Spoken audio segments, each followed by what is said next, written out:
need to watch out for in a 2023 Superflex draft. Tonight on the Football Guys College Football Show, we are going to take you through rounds 3 and 4 of our Superflex draft from last week and let you know where to go and who to find.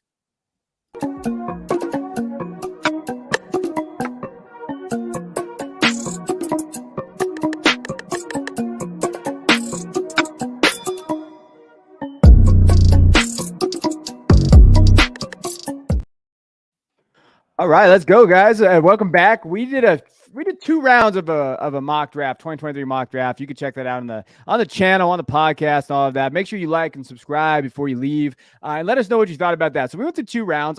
We do want to highlight the first round and kind of talk about wherever that was at. So when we're looking at the first round, this is what we came up with. We had Bijan at the 101, 102 was CJ Stroud, 103 was Bryce Young, and then we had Jahmyr Gibbs at 104, 105 Jackson Smith-Njigba, and then 106 Quentin Johnson, and 107 Anthony Richardson. And I'm going to tell you guys, everybody that out there, that's kind of the tier that we're seeing right now. So and essentially that's really, I've done mock drafts after mock drafts, rookie drafts. I do them pretty much every night. That's kind of the tier we're seeing. And then you have another tier. You have Jordan Addison, Tank Bigsby, Zach Evans, Will Levis, and our last pick of that first round was Josh Downs. So that was kind of the first, and going through it and kind of talking about. We got some of your feedback, and we really appreciate that.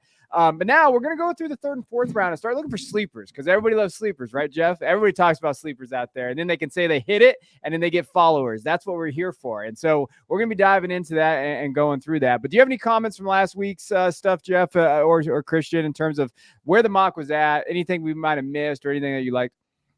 A lot of running backs. We talked about that last week. I think we were up something like 23 or like 13 out of the 24 picks were running backs, something crazy like that. So running back heavy, and we'll probably have some running backs tonight, but get ready because the receivers will start to run off as well.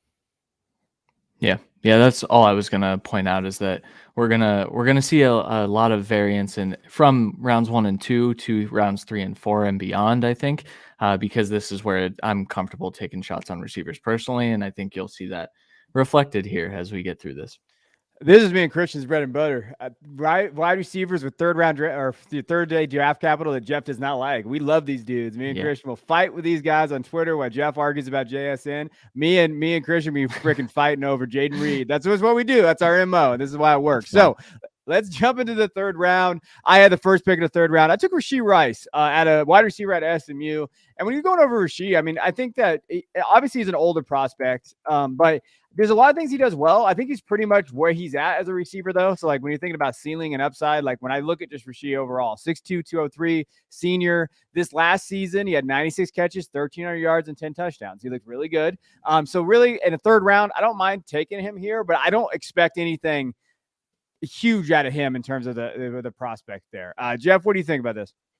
He's going to be one to watch on draft capital, because I think he's a guy that can slide up. You just mentioned day 3 wide receivers. I imagine he's going to be a day 2 wide receiver, maybe even potentially a round 1 wide receiver, but I'd be surprised if he went there. But at the same time, he did a lot of his work outside at SMU, and if he's going to be able to have that flexibility to work both inside and outside, that's going to be the key question on him, because if he's playing outside, he's 6'2", but he doesn't have that built frame that you're looking for in an X receiver. And so that's where it's kind of threading the needle, like not having a set position where you think you're going to have him playing. He almost needs to be able to play all of them. And that's a different skill set. And that's a different ceiling entirely, though, at the same time, if he does hit. Yeah, I really like Rashee. I think I like him for what he is, though. And so I think we need to temper some expectations a bit. I think he's a good route runner. I think that he can get open with his routes. You're going to see a lot that he's a contested catch type of receiver, which he can do both. I think he's pretty strong in both areas. It's just, what is the upside of that? I think he is probably a number 2 at the next level. When I wrote my comp picks article at Football Guys, I compared him to Michael Gallup.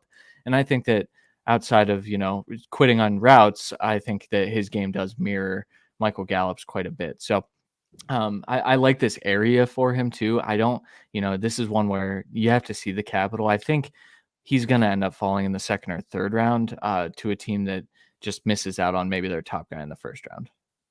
Yeah. And he's fine. I think that he's fine there. Overall, we have an elephant in the room. So at 302, we're going to talk about Jeff's pick. We got to talk about this kid, because I think people were surprised he was out of the first 2 rounds. I don't know if we're surprised about the first 2 rounds, but we're talking about it. So Jeff, who did you take at 302? And then we're going to dive into him. I took Jalen Hyatt at 302, and people were wondering where he was in the first 2 rounds. And this is probably, you'll see that there's some popular names that we are probably a little bit lower on, and we probably took right around the floor. And this is probably your floor for Jalen Hyatt. The explosion is there. The speed is there. What he did at Tennessee was a very limited route tree. He was, they protected him from man cover, from bump and run coverage, and they moved him around, left him off the line. They had him running, again, limited route tree and relying on that speed and that explosion. He is the type that he can go out there at the combine and light it up and drop something 4.29 or something crazy like that. And he's going to fly up the board. And he is a guy that I think can get round 1 capital. It's just one of those, you're threading the needle, because what can he really be in fantasy? Can he really be that primary receiver? Is he going to be that field stretcher that is, is a better in best ball pick? Or that's just, there's a wide gamut here of it. Can he even play at all? Because, he had that 1 year of production, and that is another question on top of it. Yeah. Yep. I have a lot of questions about Jalen Hyatt's game. I think that he is really effective as a deep ball threat. I think that he will continue to be that at the next level. I think he's got pretty good ball skills. I do have some questions about ball skills at times.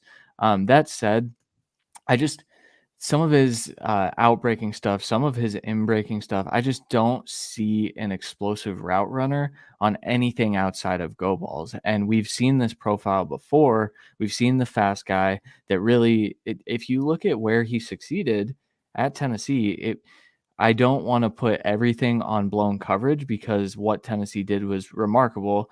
Hyatt was effective even when he was covered, but a lot of his massive plays were just straight up blown coverages. And so what happens when he's got a physical corner pressing him at the line of scrimmage? Is he going to be able to get off? I don't think he's going to see too much press coverage, but that is not really a guy that I want to invest in for fantasy. I would rather go with a small slot receiver that I think is going to be a high PPR floor type of player. Could be a boomer bust guy, but I am pretty out on Hyatt.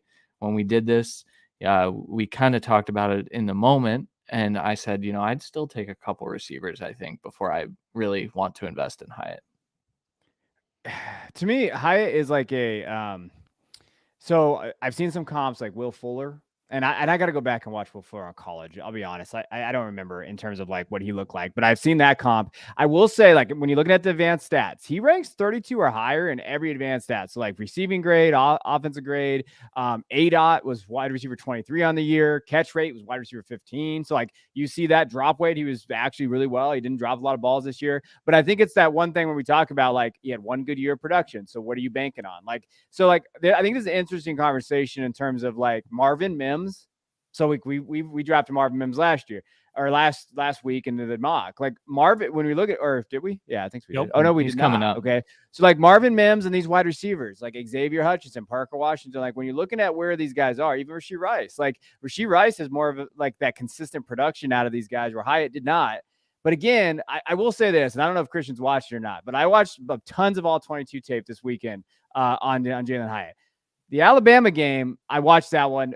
Not a lot of press coverage, a lot of just go routes and stuff there. But if you watch the Florida game, there was a few routes that he ran in that Florida game that you're like, oh, Hyatt's got some skill a little bit. Like he was getting hit off the line a little bit. Oh, but he was still getting his routes, getting his breaks. Like, so his all 22 on the Florida game was the one thing that actually I was like, oh, I haven't gone through all of it, but all of the games, but the Florida Alabama game, it really was something a little bit. But again, I really think he's the type of receiver that needs a wide receiver 1 next to him.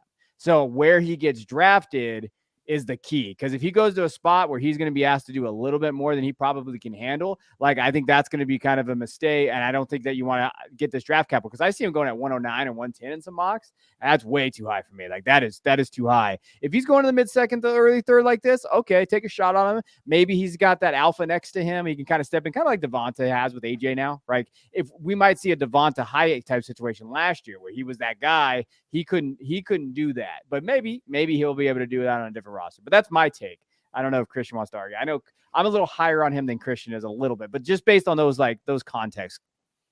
Yeah, and I think Jeff actually is somewhere in between, maybe, in terms of where we all land on him. I just, I did watch the Florida game, and I think that that's why you do understand the first round hype. Plus, speed Yeah. kills. The NFL is gonna love this kid. He's gonna get drafted in the first round, and there are teams that need him. Like if he goes to the Chargers, then fine, I'll bump him up 6 or 7 spots because I think Justin Herbert can effectively get him the ball, and that offense needs speed, right? But I think that he is very much so a landing spot specific type of guy where maybe even some of these guys that we're about to talk about here in a few minutes aren't as much of that. So we'll see. We know the capital is there though. So I think that's a benefit. Well, that is one point that I do want to make, that we did hit running backs pretty heavy, especially that second round. And I think you need to look at the point in the calendar and look at the point in the calendar where you're drafting. And I think that there's, to some extreme, you want to swing for the upside, but at the same time, you want to make sure you get a hit, especially if you're drafting in January, if you're drafting in February, before we have the entire draft process running out. I know last year, a lot of people got burned on Malik Willis, took him very early. The draft came, he was a 3rd round pick, and that bottom fell out. He's a mid-2nd round pick. You burnt a top 5 pick on that guy. So I think that if you're drafting early, that's where we defer to the running backs earlier, because you feel comfortable about them having the skills to project in, and you're really just hoping that, the carries break their way, that they get the opportunity, whether it be landing spot, whether it be injury, whatever it might be. But it's a little bit of a safer hit than if you're swinging on a wide receiver and, we think Jalen Hyatt maybe might be a 1st round pick. If NFL teams look at him and say, well, we're concerned about this guy 1 year production, concerned about his route tree, concerned what he can do, and he's a 4th round pick and he's a wide receiver 3 or 4, all of a sudden you're sitting there feeling burnt on that asset. And I think that that's something to consider. Whereas if you get closer to the draft, that wide receiver landing spot matters a lot more. You know what quarterback you're stepping into, what offense you're stepping into, what depth chart you're stepping into. And that's where you can see some movement and pushing some wide receivers up or pulling some wide receivers back. Yeah. That's why you're the Dynasty guy. All right, let's go to the next one. 303. Where are you at, Christian? 303. I went with Dalton Kincaid, the tight end out of Utah. I talked about this when we had the Mayer selection in the 2nd round, how I would be comfortable waiting to get more of a pass catching type of tight end. And we kind of got into the discourse about Greg Dulcich and who was the Trey McBride, and the kind of discrepancy between the two. Trey McBride might be a better overall tight end. Michael Mayer may be a better overall tight end, but I know that Dalton Kincaid can stretch a field vertically. I know that he can be a possession type of guy. And so right here is where I would be comfortable taking shots on some of these tight ends, because as we get closer to the draft, it's going to be a lot more well known that this is a very, very good tight end class. This is probably the best that I've seen since I started scouting, in terms of you've got probably 7 or 8 guys that I think could end up making an impact for passing games, not just as blockers and things like that. So I took Dalton Kincaid. I think he's a really good player, and I think that he's been mocked in the 1st round. I saw him at tight end 1 off the board in a mock recently, inside the top 20 or right around there. So I think that we may be shocked at how high some of these tight ends do start to go. Jeff, what do you think? Good pick. No, Kincaid's he's a very good player, and you see him. That's a guy that stands out on tape. You see him as a primary receiver for that Utah offense, and that's really what you're looking for. I think he's more explosive than Trey McBride, and we saw Trey McBride be the tight end 1 last year. So this is a great range for grabbing him, especially if you're in a premium, getting it out of the 2nd round. It's again, Christian hit it there. He could be a 1st round pick, and if you're grabbing him in the 3rd round, that's just a slam dunk pick. And Kincaid is the best ball tracking tight end in this class, I think. Like, that's one thing I highlighted when I went through his tape. Like, versatility, NFL's going to do that. I mean, the only real weakness that I think is he can't block, but none of these guys can really block very well. I wouldn't say he can't block. I said what I put in my tape, he struggles against bigger opponents. Like, he can struggle against, but that's going to come with coaching, the minutia of like, hey, angles, stuff like that. And I think they used him a lot as a wide receiver because they didn't have weapons on the outside. So he just hasn't had the reps there. Yeah. Yeah, and that was actually what I was going to say. I think that technique-wise, I think that he's there. It's just, can he put a little bit onto his frame too? He's a pretty skinny kid, but I think if he puts a little bit onto his frame, then he'll be fine in that aspect. But yeah. But it's a good pick. I think when you're looking and talking about tight ends, this is a fun class of tight ends. Like I know a lot of people don't like tight ends, but I generally I love the tight end position. So like there's some solid pieces in this class where you're like, hey, this is okay. I think I can build on this. All right, 304. I'm taking Raheem Jarrett. This is me and Christians. We're gonna argue about this guy till the day we die. But Raheem Jarrett out of Maryland, I know he's living off of 2 games essentially in 2020, but he still has the athletic profile I like. I feel like if you can get Raheem in the 3rd or 4th, like, and again, it just kind of depends on where you have him ranked. Like, I think that he's a good value. At 6'2", 200, like, I think he's getting 4th round draft capital buzz right now based on mock draft database, which isn't, the end all be all. But when you're looking at him, like, he's got athletic ceiling. And if you're looking at the class as a whole, and you're looking at these wide receivers in this round, like, this is definitely a ceiling play. I probably should have taken Mims that retroactively looking at that, but just seeing Jarrett and the ceiling, I can't get away from these guys. Jeff, what do you think? Yeah, it's part of the wide receiver run, and I don't blame you here. My comp when I did it, KJ Osborne was my comp for Raheem Jarrett, and that's kind of where I saw that as a player that can work vertically. He can work through intermediate routes as well. I don't know that he has the quickness that you want to see to work in the quick game so much, and that's kind of what I see out of Jarrett. And again, the runway was set for him to take off last year, and that Maryland wide receiver room ended up very, very crowded, and he kind of really took a back seat to some of the other guys. Jacob Copeland kind of emerged out of there, and so it was a disappointing from where people had Raheem Jarrett in a Devy lens coming into the year. Yeah, and I do want to be clear. I don't hate Raheem Jarrett. I think if Raheem Jarrett is smart when he gets to the testing stuff, I do think the straight line stuff is going to be really good. I think the burst is really good. So like the explosives, I do think the lateral agility is a little iffy at times, and so I think maybe he skips those types of athletic testing because I think that helps his stock if he does. He doesn't. I know Maryland didn't have a good quarterback situation, and a lot of the balls thrown to him were off target, but I just don't see consistent enough hands to where I think that he'll get more than day 3 draft capital. But to be completely honest, I don't think we're going to see a whole lot of receivers come off the board between the 1st and the 3rd round. So a lot of these receivers are shots on 4th round guys that we think might be able to hit. I think that he's a pretty good bet because he is a good athlete and because he does have that recruiting profile. He'll get more chances, I think. So good pick. I would have picked the guy that I pick later that we argue about. Shocking. But I will say, no, I think that's true. I think that with Raheem, when we're talking about a ceiling, his upside there. I like that Osborne comp. I also think he's like a George Pickens, like light, like just in terms of like some of the stuff he does in the field where he'll have 2 catches, but they're like it's 30 yards down the field on the sideline, and like he kind of has that athletic profile. But again, when you're looking at these guys, I don't know. Like these wide receivers, again, we're about to just go another wide receiver run right here, and it's just you're picking your poison with the profile. So like you're just saying, okay, this is where it's at, and that's where the draft cap is going to come in. All right, so that's the 304. I got Raheem Jarrett. Jeff, where'd you go at the 305?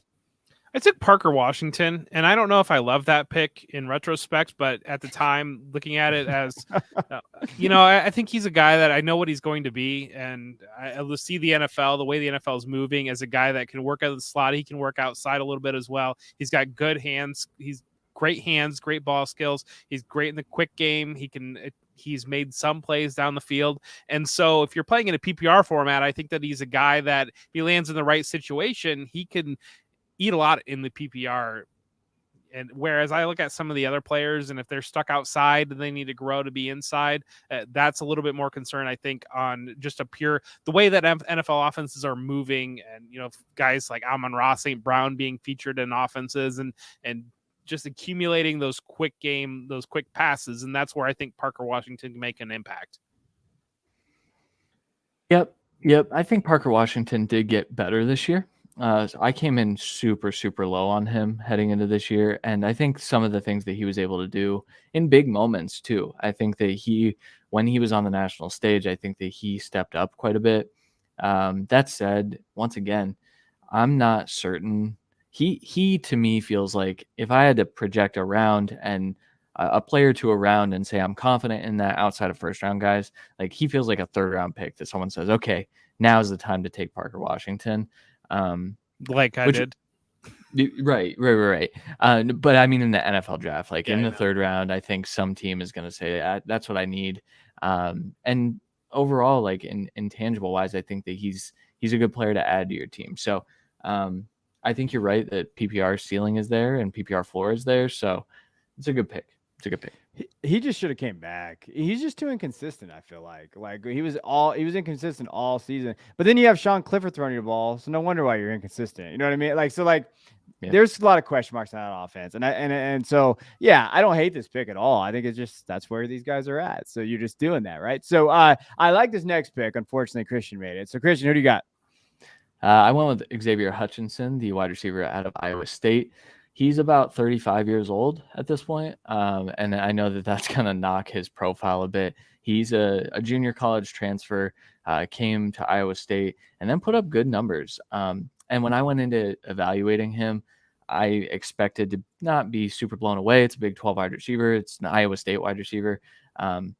But I came away thinking, wow, this kid can run routes. I know Jeff has a really nice comp for him that I really like because I couldn't really put one on him. I struggled with him, but I think that he's got a shot to be like a second or third round pick that an NFL team plans to use as more than just like a depth wide receiver. I think that he could very well step into a wide receiver 2 role and excel in that type of situation. So here at the 306, I feel pretty good about that. Yeah, so I comped him to Jacoby Myers, and I think that when you look at Xavier Hutchinson's profile, his athletic profile, his production, I think that you're going to think that he's a vertical attacking guy, and he's really more that intermediate guy that can operate in the quick game, can do some things after the catch despite his size, just like Jacoby Myers. Being that intermediate target player, can work out of the slot with that player that can work outside and be that. He's the Patriots' primary target, and he's probably ideally a secondary target on an NFL team. But that's kind of where I am with Hutchinson. I don't know that he's got the top line speed to really stretch the field vertically, and I don't know that he's got the ball skills maybe downfield. But I think that when it comes to, like Christian said, the route running, working in the intermediate game, that's where I think he really stands out.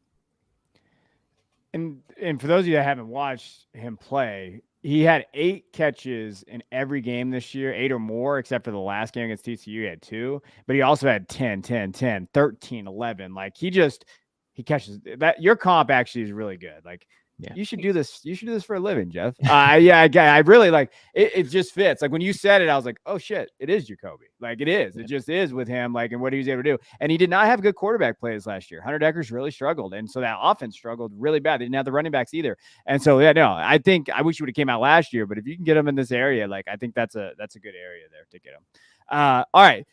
307, another wide receiver on the board. I took Dontavian Wicks, and these guys know I'm a kind of a Wicks guy. I really like Dontavian just from Virginia and what he was able to do out there. He didn't have the greatest year. Their offense kind of struggled this last season with Tony Elliott.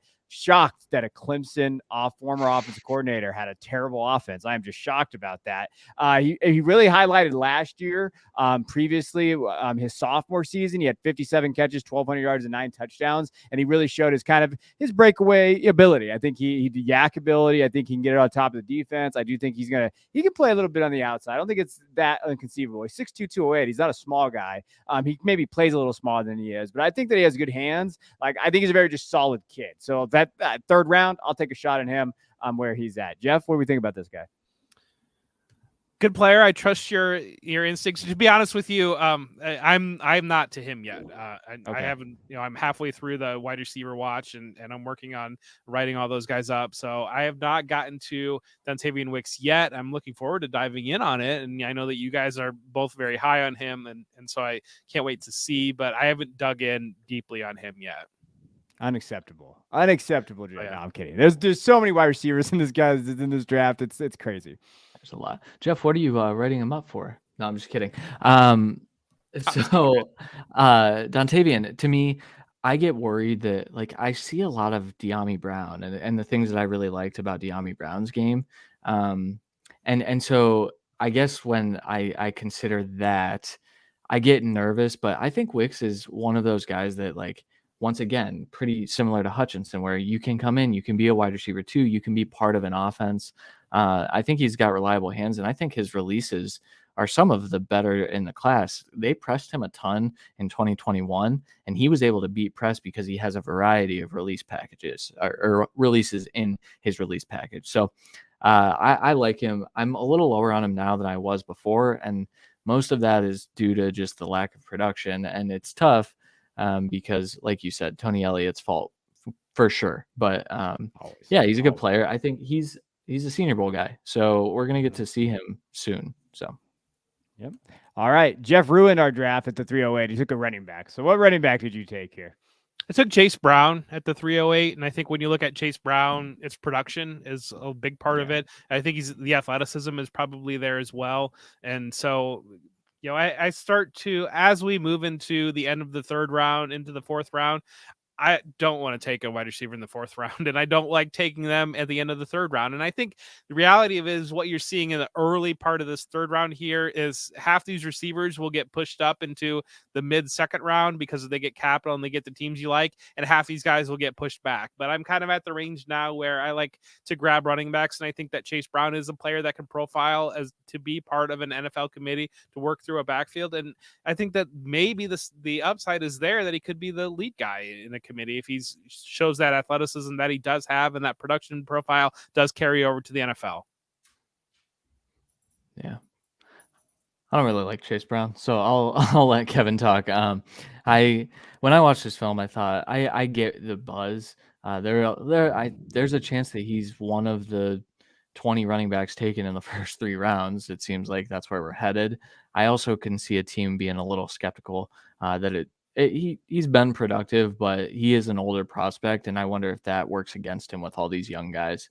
And so then are we taking a 4th, 5th round guy that maybe doesn't have the best 100% long speed? Because I think I do have questions about how fast he's going to run, but I get it. I understand taking the swing here because that's a good dynasty strategy for sure.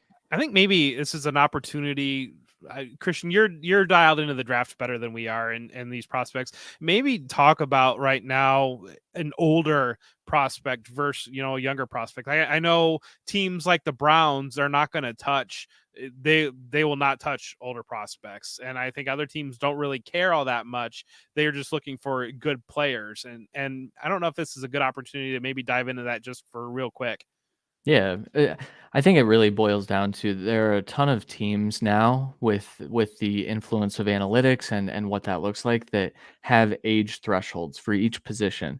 I remember when I was doing a lot of draft content last year, I tried to accumulate a list of a lot of beat writers go through and say they will not pick a player over this age for this position. And I think running back especially is one that almost every team now is kind of placing some type of age premium on, where a younger guy makes more sense. You might be able to get him for a second contract if you want, but if you go with an older guy, that second contract, he's on the decline at some point in that contract. So that's especially for running backs why that happens, but it's analytically driven, and we have a lot of analytically driven GMs now in the league. So that's why it's kind of become a thing recently.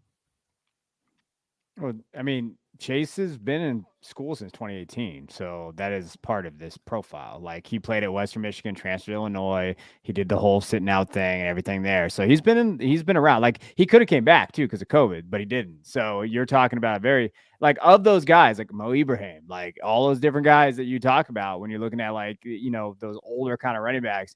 You really got to decide which one's going to be your shot, which one you're going to take, and where it comes from. So yeah, I agree. Christian, 309, where you going? Marvin Mims Jr., the wide receiver out of Oklahoma.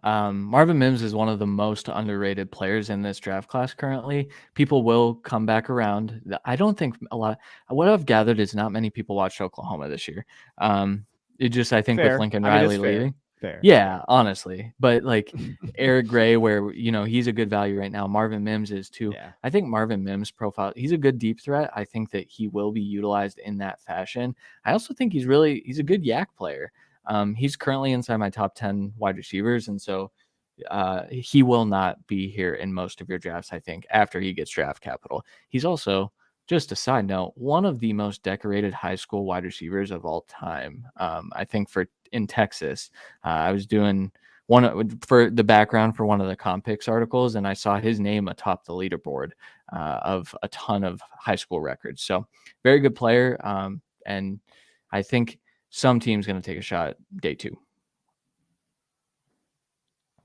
Anything on him, Jeff? No. Another good player. I haven't got to him yet. I will say this, so because we went through his analytical profile, so real quick, it's interesting to see like when you're looking at his numbers, 40% of his targets are deep passes, so 20 plus yards down the field, and 600 of his 1,000 yards this year came on deep passes. 600 of his 1,000 yards, and all 6 of his touchdowns are deep passes. So I think there is something to think about. Like, is he capable of doing the other stuff? So like he's deep guy, he's deep threat and all that other thing. So like how nuanced is he in the short and intermediate routes? Like how, because a lot of his stuff, like you mentioned, now he did do it with basically 3 different quarterbacks, but at the same time, when you're looking at his profile, like he checks a lot of boxes, like in terms of his profile, especially his analytical profile there. And someone comped him maybe to like Darnell Mooney-ish, like kind of that kind of comp there. And I don't think that's a bad comp in terms of what could you have. So yeah, and this mark, but a lot of the analytical boxes he does check. His deep ball passing, I will say his drop rate is not great. Like his drop rate is something to highlight because it's in the 150th category in terms of drop rate. It's not amazing. We need to get into a discussion about drop rates for deep ball receivers at some point because Quentin Johnston's getting killed for it. And it's just a natural thing. The closer your targets are to the line of scrimmage, the less you drop the ball. And for guys that mostly get deep targets, of course, they're going to have drops.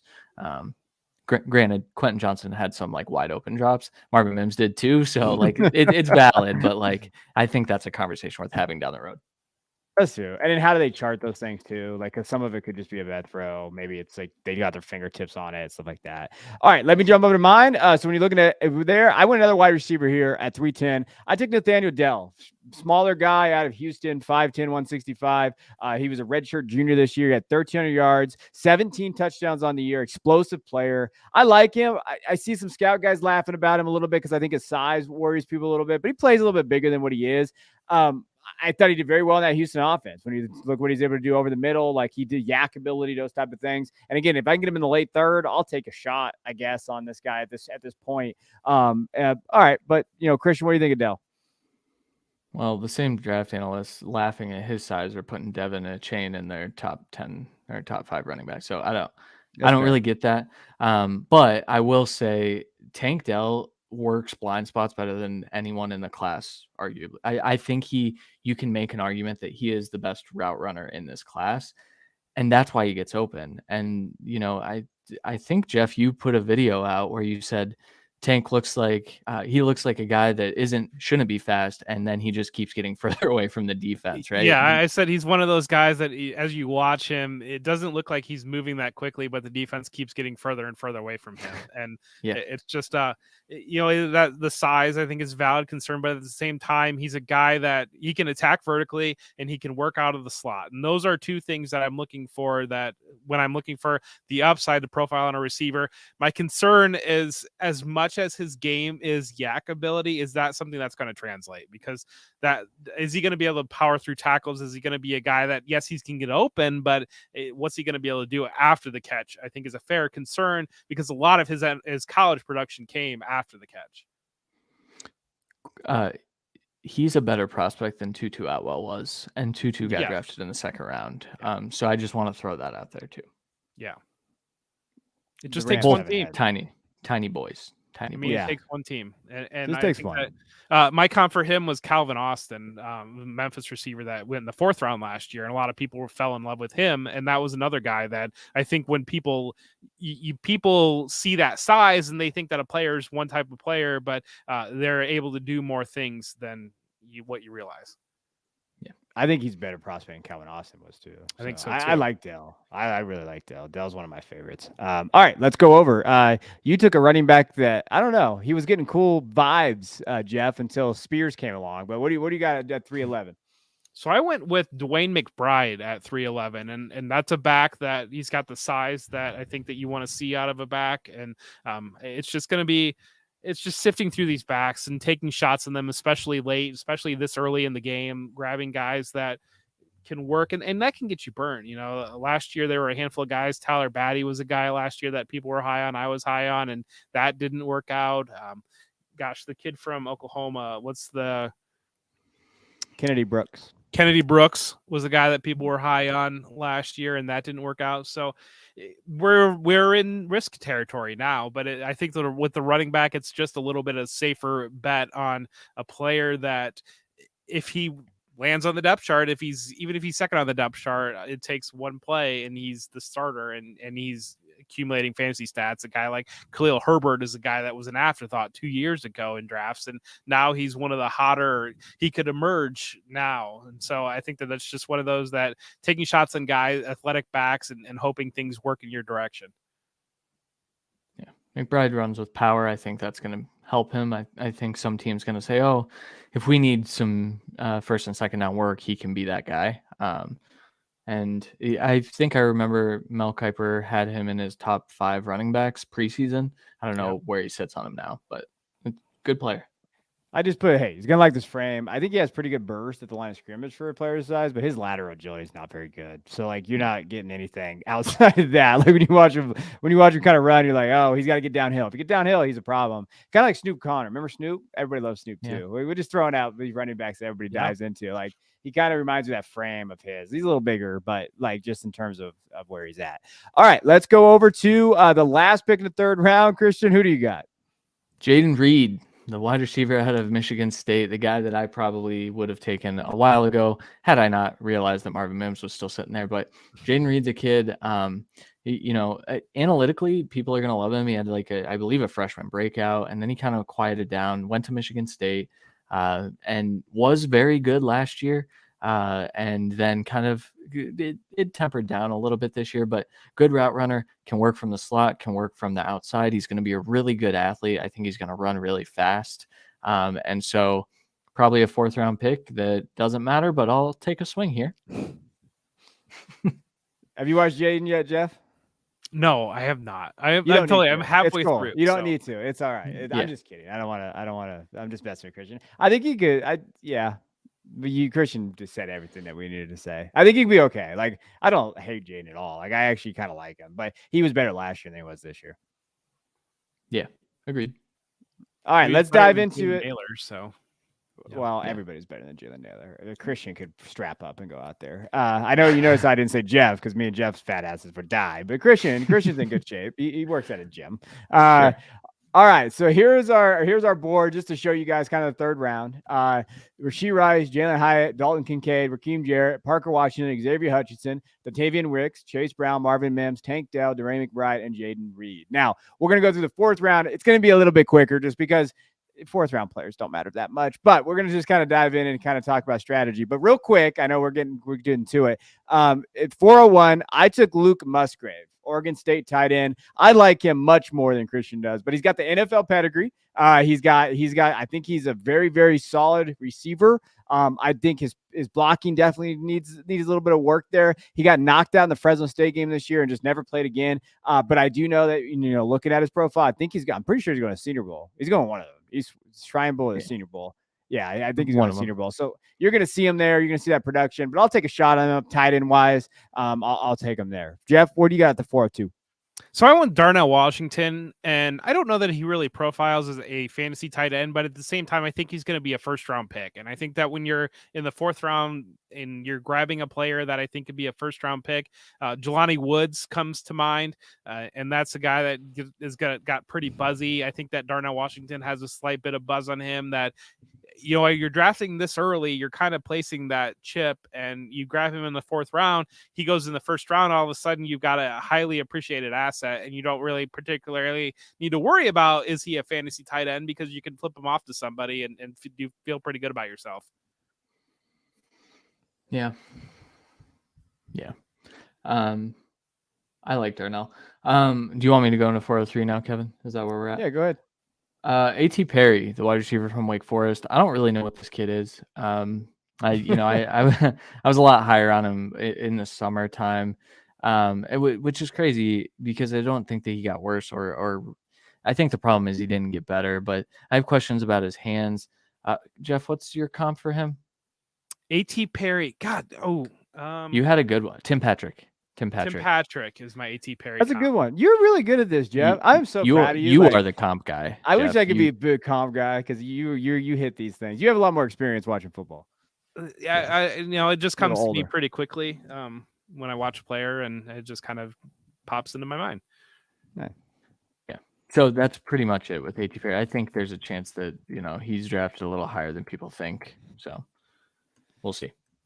Yeah, AT is a hard guy for me as well. Like just his profile, it's just one of those things. 4-4. You know what? I took Hendon Hooker, and he's been going a little earlier than this in some mocks. Like he went the second round of his rookie mock that we actually did. And I think that's a question. Like I don't think I'd take him there, but at 4th round, if you're gonna take a shot at one of these quarterbacks, I don't mind taking one on Hendon because I do think that teams are gonna kind of like him. He might be able to step in there if he gets a place like the Saints or somewhere like that where he's not going to play probably too much this year, but maybe the ACL coming back from it next year, you kind of roll him in there. 4th round is super flex. Hey, I'll take the quarterback value. Sure. Yeah. Not a big Hendon guy. No. I don't want to draft quarterbacks after the first 4.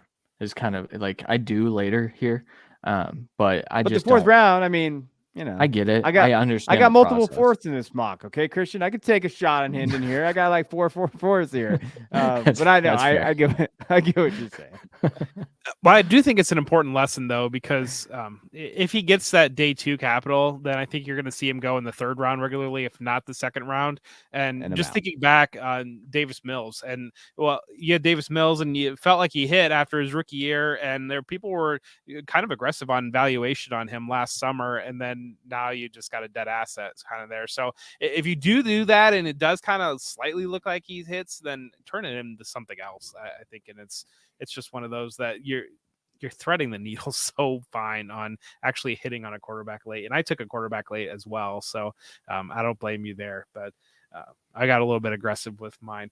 But I went with Deuce Vaughn with the next pick here. And that's just, we talked about it at the top of the show. You'll see some guys that this might be floors for where some of these guys are going to go. And so Deuce Vaughn, you guys know I'm not the highest guy on Deuce Vaughn, but at the same time, I think that he's a rotational back, and there's a chance that he is a productive fantasy asset. And you're throwing a dart in your 4th round here on a running back that, again, it's a guy that is a little bit of a buzzy name out there. Mm-hmm. Yeah. I can't believe you drafted Deuce. I can't believe you did. I get it though. Like from a receiving profile standpoint, he's got it.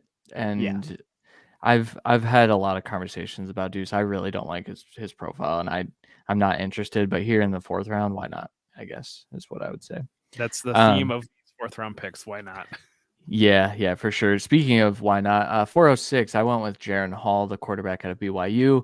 If I'm taking a shot on a quarterback, give me a guy who I think can be athletic and can kind of fill in and be a good backup for a while. And then maybe you wind up with like a Taylor Heineke type of player, Mitch Trubisky without the draft capital type of player where they can kind of step in and accrue value. And I think that he's a good guy to toss on a taxi squad if you have them and just kind of hold and wait for that opportunity. I like that pick. I like Jaron Hall. He's an older prospect too. I think he's 20, I think he's gonna be 25 when the draft comes. 20, yeah. I have a comp. Do you want? Oh wait, no, you have your comp in here. I was all gonna be cool. You can have a comp. No, what's your comp? No. Who is it? For some reason I thought I wrote that, but I think you did, huh? I think I put that in there. You could tell. Yeah. You could tell I'm overworked. I don't know what's happening anymore. All right, let's move on. I picked Jacob Copeland. You can tell the people what the comp is. No, they can buy something when it comes out. Jacob Copeland. I took him, junior, 6'2", 202 wide receiver. Now he's a junior, but this is his fifth year playing. I don't know how the math works on that. 376 yards, 2 touchdowns. I like Jacob. I think he's a dog. He's got that dog in him. That's really why I drafted him, and I also drafted him because I wanted to snipe Jeff. Ooh. So I took Stetson Bennett. Let's go. Round pick. You know, we're off the rails, boys. We're well off the rails here late in the 4th round, and Stetson Bennett's not even draftable in your sleeper draft right now if you were to draft on sleeper. You know, it's just I just think somebody's going to talk themselves into between all the Brock Purdy stuff going on and the national back-to-back national championships. Somebody's going to talk themselves into Stetson Bennett. I think earlier than what people think, in my opinion. I saw projected 3rd round today. So saying. It's ridiculous. Gross. Okay. 409. I took Tucker Kraft. I talked about how good the tight end class was, and then we didn't really get to put a ton of them in here. But Tucker Kraft, good player, very low level competition. But I think you're looking at a guy, he's getting Dallas Goedert comps. I think that fits pretty well. Good blocker, good possession tight end. Not going to stretch the field vertically a whole lot, but most tight ends don't. And so I think Kraft is going to be a starting tight end at some point. I'll take one of those in the 4th round, please. I like Tucker. That's a good pick for you. 410. I took Puka Nacua because I wanted to. Wide receiver from BYU. I know he's probably going to get like 7th round draft capital, but I like the kid and I don't wanted to get him on here, so I took Puka. So I took Cameron Peoples in the 411, and we're just grabbing running backs here that I think he's got physicality that can have an early down role.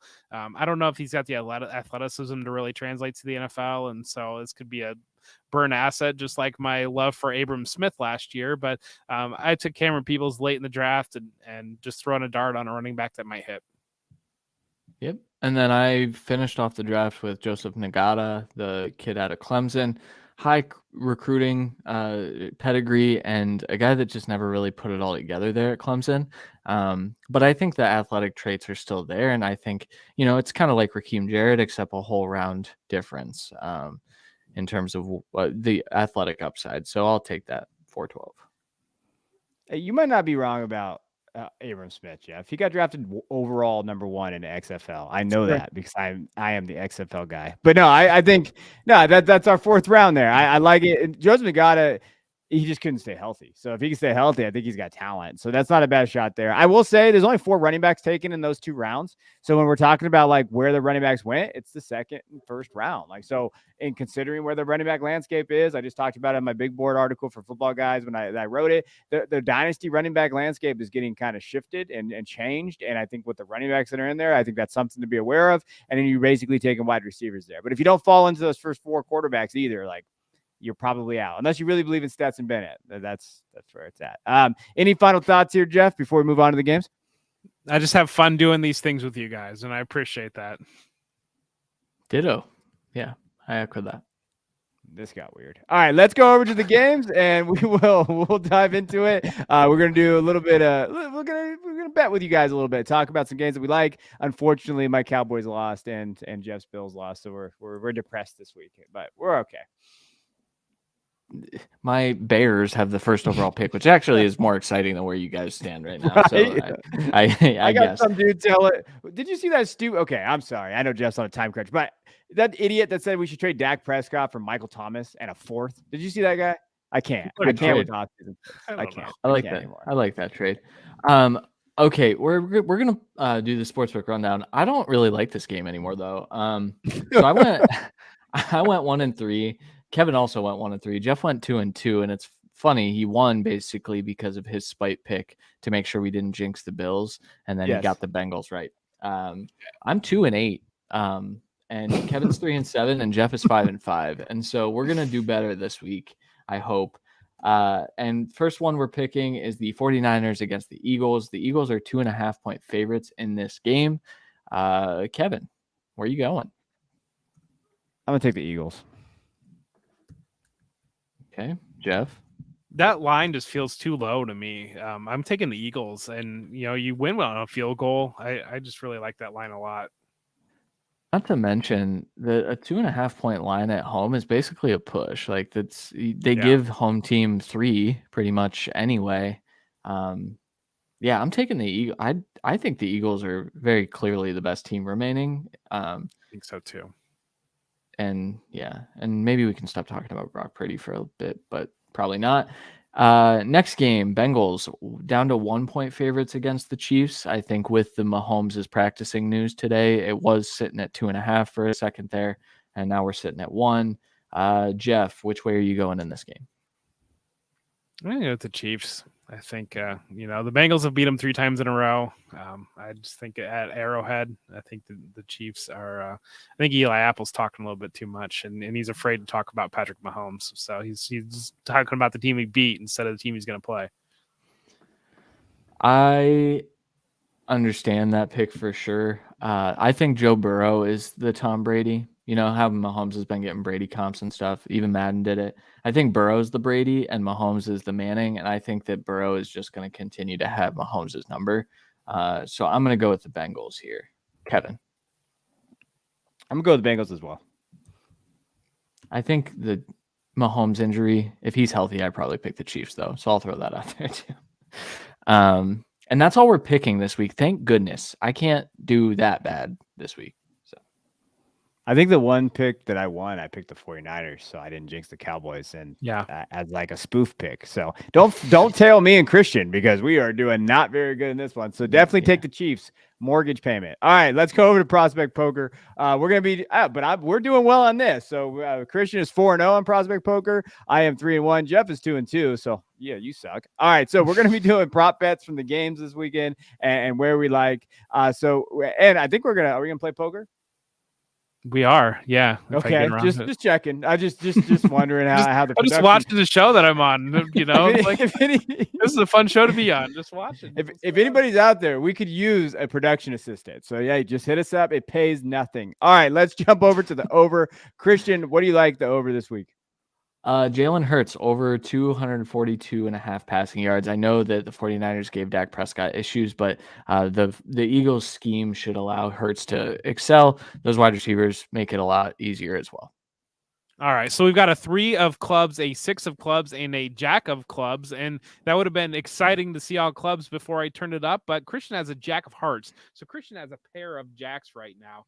My pick is going to be George Kittle and Dallas Goedert over 94.5 combined receiving yards. And I think that one is one that I expect some passing in this game. And, you're doubling up and you just need really one guy to hit and cover most of it. And I think that both of these guys are key elements in their offense. And I've got a 6 of spades. I got a pair of 6s, but, Christian's pair of jacks is sitting pretty nice. Give me a 3, baby. I'm gonna battle Jeff in this one for over under here. I'm gonna go Brock Purdy over 215 passing yards. Now, I think he's just game script dependent. I think he's gonna throw a lot of 1-yard passes that go for 60, maybe with Debo and some of these other guys and CMC and get them involved. And I think he can get the over like in the late fourth quarter. So give me over Brock Purdy 215.5 passing yards. We have an 8 of hearts. Nothing. All right. My under this week is Christian McCaffrey under 61.5 rushing yards. I just think, once again, McCaffrey's going to have to be a factor in the passing game.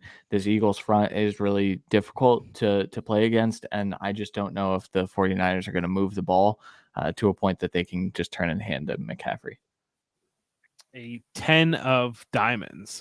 So my pick is going to be the opposite of Kevin's pick. It's going to be the Brock Purdy under 215.5 receiving yards. I think the Eagles are just going to choke out the 49ers offense, to be honest with you. And so that's why I'm going to go under. The Eagles put the brakes pretty hard on the Daniel Jones hype train that we are heading into this offseason for. And, I think Purdy's about due. An 8 of spades. So I'm going to go under Joe Burrow 17.5 rushing yards. I don't think that they're going to have to kind of use his legs. I do think that they're going to throw it all over the ball. I think the Chiefs are going to come after him a little bit, but I don't see Burrow getting over the 17.5 rushing yards. So I'm going to say under 17.5. 2 of spades. That means Christian wins this one. I won the first one. We roll into the last game that we play is Blackjack Trivia. We play Blackjack. We get a trivia question.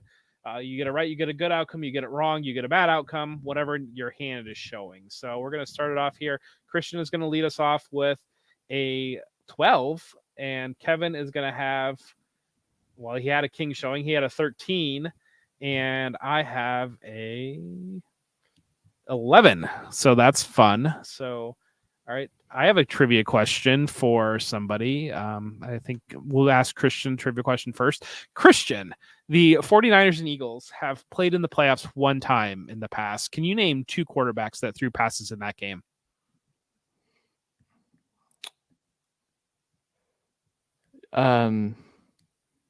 Nick Foles. No.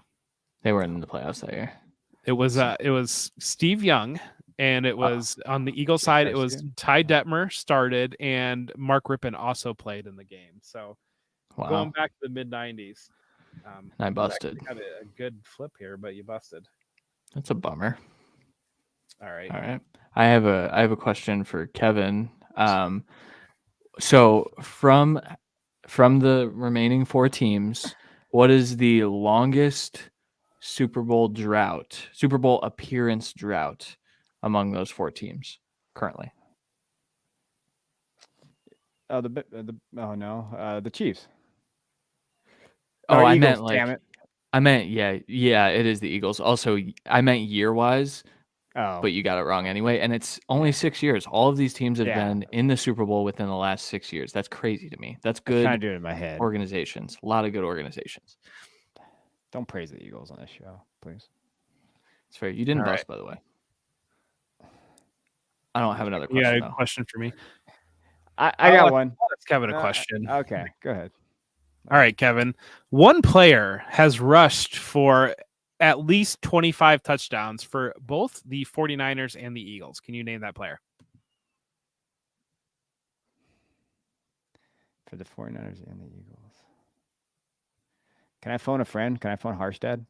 So he let me see. He for the Eagles and the 49ers. I should know this probably, huh? I should yeah, it's not Frank Gore. It's not Frank Gore. It's Ricky Waters. Ricky Waters. Old school. You guys are old. That would have been a really good turn for you. So you busted. Yeah. Which means I won, but we can still ask me a question.